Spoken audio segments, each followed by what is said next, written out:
fear and faith. It's fascinating how these two forces shape our lives. Today, we're exploring a remarkable story about the Israelites who witnessed incredible miracles, yet still let fear stop them from entering the promised land. That's such an interesting paradox.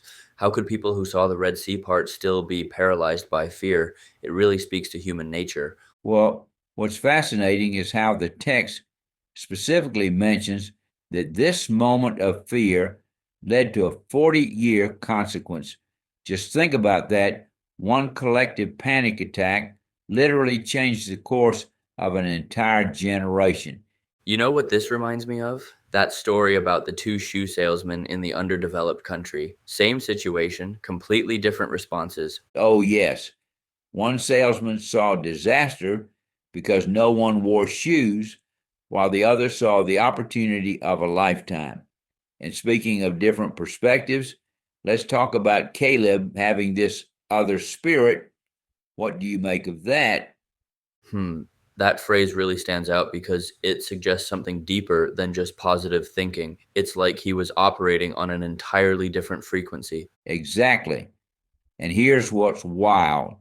He was looking at the exact same challenges as everyone else, but his response was fundamentally different. It reminds me of that powerful story about the man crossing the frozen river. Oh, please share that one. It perfectly illustrates how fear distorts our reality. So picture this. A man is crawling across a frozen river on his hands and knees, absolutely terrified the ice might break. He's inching along when suddenly someone casually slides past him on a sled loaded with pig iron. Talk about a perspective shift. That's exactly like that incredible story about the Holocaust victim who scratched that message on the basement wall, isn't it? Yes, here's someone in literally the darkest circumstances writing, I believe in the sun, even when it does not shine. I believe in love, even when it is not shown. I believe in God, even when He does not speak. That's what having another spirit truly means.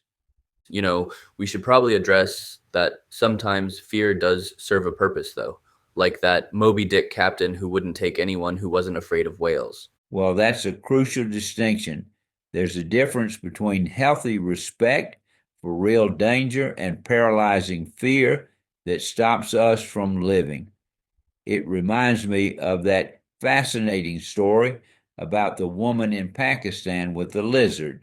Oh, what happened there? So, this writer wakes up in an old Karachi hotel to find a large lizard watching her from the wall.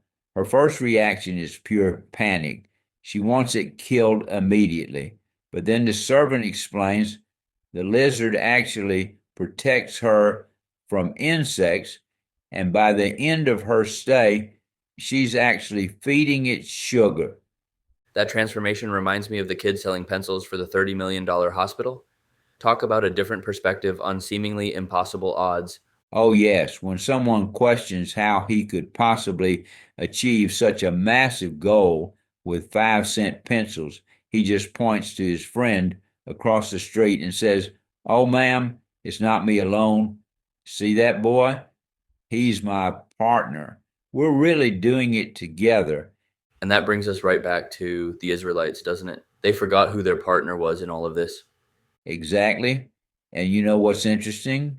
The text mentions there are 365 fear nots in the Bible, one for each day. It's like a daily reminder that fear is a choice, not a destiny. And perhaps that's the real lesson here. It's not about never feeling fear, it's about having that other spirit that sees beyond it to the possibilities on the other side.